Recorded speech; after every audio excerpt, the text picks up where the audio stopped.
గజం భూమి 13,500 రూపాయలతో 151 గజాల భూమి 20 లక్షలు మాత్రమే. సుందర Ramireddy from RCP technologies.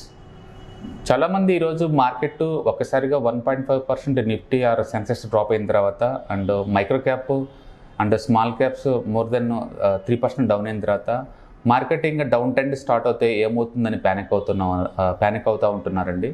And వాళ్ళ గురించి ఈ వీడియో. మీరు కనుక లాంగ్ టర్మ్ ఇన్వెస్టర్ అయితే, అంటే మ్యూచువల్ ఫండ్లో ఇన్వెస్ట్ చేస్తున్నా లేకపోతే మార్కెట్లో డైరెక్ట్గా ఇన్వెస్ట్మెంట్ చేస్తున్నా సరే పెద్దగా ప్యానిక్ అవ్వాల్సిన అవసరం ఏమి ఉండదండి. ఎందుకంటే షార్ట్ టర్మ్ ఇన్వెస్ట్మెంట్ చేసే వాళ్ళకి మాత్రమే ఈ 3% 4% లాసెస్ అనేది చాలా పెద్ద విషయం. బట్ లాంగ్ టర్మ్ ఇన్వెస్టర్స్కి అదేం పెద్ద లాస్ ఏం లేదు.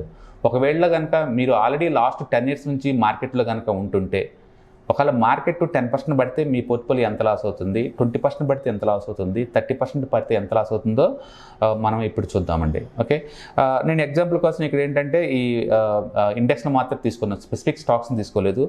సెన్సెక్స్ కానీ నిఫ్టీ 500 కానీ లేదా మిడ్ క్యాప్ కానీ స్మాల్ క్యాప్స్ కానీ రిఫరెన్స్గా తీసుకున్నమాట ఇండెక్స్ని, అంటే స్పెసిఫిక్ స్టాక్స్ కాదు ఇదనమాట. ఓకే, సో కరెంట్ లెవెల్లో సెన్సెక్స్ 71,400 ఉందండి. అండ్ 10 years బ్యాక్ మన రిఫరెన్స్ పాయింట్గా తీసుకుంటుంది December 16th 2013 to till the date అనమాట. రిఫరెన్స్గా తీసుకుంటున్నాం మనం లాస్ట్ 10 years డేట్ అన్ని. ఓకే, మార్కెట్ యాజ్ ఇట్ ఈస్గా ఉంది అనుకోండి, పడకుండా ఈ పాయింట్ ఆఫ్ టైంలో ఈ సంవత్సరం ఈ 10 years యావరేజ్ రిటర్న్స్ వచ్చేట్లో మీకు 13% వచ్చిందండి. ఈ 10 years యావరేజ్ రిటర్న్స్ సెన్సెక్స్లో 13% వచ్చింది. మార్కెట్ ఇప్పటి నుంచి 10% డౌన్ అయింది అనుకుందాం, కరెంట్ లెవెల్ నుంచి ఇంకా 10% డౌన్ అయింది అనుకుందాం. ఓకే, అంటే 10 years బ్యాక్ సెన్సెక్స్ ఉంది 20,000 అండి. అండ్ మార్కెట్ డౌన్ అయిన తర్వాత 64,000కి వచ్చింది అనుకోండి, 10% డౌన్ అయ్యి. అయినా సరే మీ పోర్ట్ఫోలియో రిటర్న్స్ మీకు 12% దాకా వచ్చింది. అంటే 10% డౌన్ అయినా సరే స్టిల్ మీకు 12% దాకా వచ్చింది. అంటే మార్కెట్ డౌన్ కాకపోతే మీకు వచ్చింది 1%. మార్కెట్ 10% డౌన్ అయిన తర్వాత కూడా మీకు వచ్చింది 12%. అంటే యావరేజ్ లాస్ వచ్చేసరికి 1% లాంగ్ టర్మ్ పాయింట్ ఆఫ్లో. అండ్ 15% డౌన్ అయింది అనుకోండి కరెంట్ మార్కెట్ 15% డౌన్ అయితే 10 years పోర్ట్ఫోలియో మీది రిటర్న్స్ స్టిల్ మీకు 13.3 వస్తాయండి. సెన్సెక్స్ 10 years యావరేజ్ డేటా ఎంత 11.3% వస్తుంది. మార్కెట్ కనుక ఇప్పటి నుంచి 20% డౌన్ అయింది అనుకుందాం.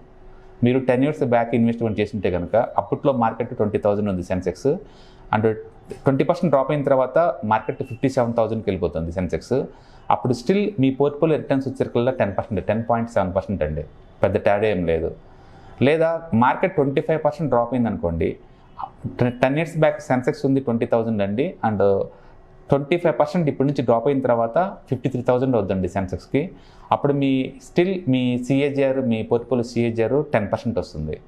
ఒకవేళ మార్కెట్ 30% పడితే కనుక, అండ్ 10 years బ్యాక్ నిఫ్టీ ఉంది సెన్సెక్స్ ఉంది 20,000 అండి. అండ్ 30% ఇప్పటి నుంచి పడిన తర్వాత మార్కెట్ 50,000కి వెళ్ళిపోతుంది సెన్సెక్స్. స్టిల్ మీ పోర్ట్ఫోలియో సిఏజిఆర్ 9.24 అండి, 9.24. అంటే మార్కెట్ పడకుండా ఉంటే ఇప్పుడు మార్కెట్ ఇంతే ఉంటే మీకు యావరేజ్ మీద 13% వస్తుంది. అండ్ 10% డౌన్ అయితే స్టిల్ మీకు 12% వస్తుంది. 20% డౌన్ అయితే స్టిల్ 10.7% వస్తుంది సిఏజిఆర్. 30% డౌన్ అయితే 9.24 వస్తుంది. అంటే లాంగ్ టర్మ్ పాయింట్ ఆఫ్లో 1 or 2% తప్ప వేరియంట్స్ పెద్దగా ఏమి ఉండదండి. అందుకని లాంగ్ టర్మ్ పోర్ట్ఫోలియో మెయింటైన్ చేసేవాళ్ళు ఈ చిన్న ప్యానిక్లకు పెద్ద రియాక్ట్ అవ్వరు. అంటే 20 to 30% పట్టడం అనేది మామూలు విషయం. అందుకని వాళ్ళు ఇలాంటి రియాక్ట్ అవ్వరు అనమాట. అందుకని మనం హిస్టారికల్ డేటా మనం చెక్ చేసుకున్నాం అనుకోండి, ఇంటర్నల్గా ఎవ్రీ ఇయర్ యావరేజ్ మీద ఒక 12 to 15% డౌన్ అవటం అనేది మామూలు విషయం. దానికి స్పెసిఫిక్ రీజన్ ఎత్తుకోవాల్సిన అవసరం లేదు.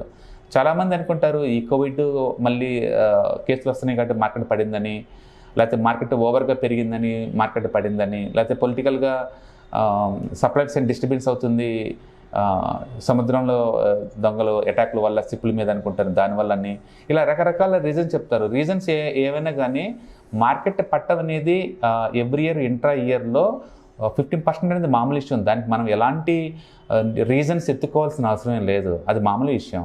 ఓకే, అండ్ ఈవెన్ 30% పడ్డా సరే మీరు లాంగ్ టర్మ్ ఇన్వెస్టర్ అయితే మీ రేట్ ఆఫ్ రిటర్న్లో ఒక 2-3% మీ పోర్ట్ఫోలియో రిటర్న్స్ వస్తుంది. అంతే తప్ప టూ మచ్ నెగిటివ్లో బాటం అంటే ఉండదు, టూ మచ్గా నెగిటివ్లో పోవటం అంటూ ఉండదు. కాబట్టి ఈ నెగిటివ్ పబ్లిసిటీకి మీరు భయపడి పోర్ట్ఫోలియోలో ఇన్వెస్ట్ చేయడం మానద్దండి. అండ్ లాంగ్ టర్మ్ పాయింట్ ఆఫ్లో మంచి పోర్ట్ఫోలియో ఎప్పుడు కూడా మంచి రేట్ ఆఫ్ రిటర్న్ వస్తూ ఉంటుంది అనమాట. ఇలాంటి ప్యానిక్లే మంచి అడ్వాంటేజ్గా తీసుకొని మీకు నచ్చిన స్టాక్స్ని కొన్ని యాడ్ చేసుకోవాలి తప్ప మార్కెట్ దూరంగా ఉండమాకండి. కాకపోతే ఎవ్రీడే ఇలా పడ్డప్పుడు స్టాక్స్ కొంటారంటే అలా కొనే పని లేదండి. స్వింగ్లో కన్ఫామ్ అయినప్పుడు మాత్రమే మీరు బై చేసుకోండి. మార్కెట్ ఎప్పుడు స్వింగ్ హై ట్రావెల్ చేస్తూ ఉంటుందండి. స్వింగ్లో కన్ఫామ్ అయిన తర్వాత లేదా టెక్నికల్గా ఇంపార్టెంట్ ఏరియాలో ఉన్నప్పుడు ఇంకొన్ని స్టాక్స్ యాడ్ చేయడం ద్వారా మనం మంచి పోర్ట్ఫోలియోని మనం జనరేట్ చేసుకోవచ్చు. మార్కెట్లో వాలటిలిటీ అనేది నార్మల్ థింగ్ అండి. ఈరోజు చాలా రోజుల తర్వాత ఈరోజు ఒక అటాక్ జరిగింది కాబట్టి బేర్ అటాక్, దాంతో ప్యానిక్ అవుతున్నట్టున్నారు. అంతమించి ఏం లేదు. సో ఇలాంటి పట్టం అనేది ఇంతకుముందు ఉంది, ఇప్పుడు జరుగుతుంది. ఫ్యూచర్లో కూడా ముందులో కూడా ఇలాంటి మార్కెట్ డౌన్స్ ఉంటూనే ఉంటాయి అన్నమాట. కాబట్టి డౌన్ ట్రెండ్కి భయపడమాకండి. మంచి గుడ్ స్టాక్స్ పోర్ట్ఫోలియో బిల్డప్ చేసుకోండి. మీకు కనుక ఓన్గా పోర్ట్ఫోలియో మెయింటైన్ చేయడం టఫ్ అనుకుంటే కనుక మ్యూచువల్ ఫండ్స్లో ఇన్వెస్ట్ చేసుకోవడం ద్వారా లాంగ్ టర్మ్లో మంచి వెల్త్ క్రియేట్ చేసుకోవచ్చు. కాబట్టి మార్కెట్ ఇలా లాస్ అయినప్పుడల్లా జస్ట్ పేపర్ లాసే మాత్రం, అది మనం ఒరిజినల్గా అమ్మటలేదు కాబట్టి మళ్ళీ రికవర్ అయిన తర్వాతనే మంచి పోర్ట్ఫోలియోలో ప్రాఫిట్లో ఉంటేనే అమ్ముతాం కాబట్టి భయపడమాకండి. కాబట్టి సెన్సెక్స్ కంటిన్యూస్గా అప్ ట్రెండ్లో ఉంటే మీకు వచ్చేది యావరేజ్ మీద 13%, 10% డౌన్ అయినా సరే మీ పోర్ట్ఫోలియో రిటర్న్స్ వచ్చేట 12%. ఇప్పుడు నుంచి 20% పడ్డా సరే స్టిల్ మీ పోర్ట్ఫోలియో రిటర్న్స్ 10.71. కాబట్టి 10లో 20%లో డ్రాప్కి భయపడి మార్కెట్ దూరంగా ఉండమాకండి. And keep investing good quality stocks or mutual funds and definitely are going to make the good money అనమాట. సో ఈ బుల్ మార్కెట్లో అప్పుడప్పుడు ఇలాంటి బేర్ కరెక్షన్స్ మామూలు విషయం, 10 to 15% దాకా మామూలు విషయం. కాబట్టి don't be panic. All the best. Thank you.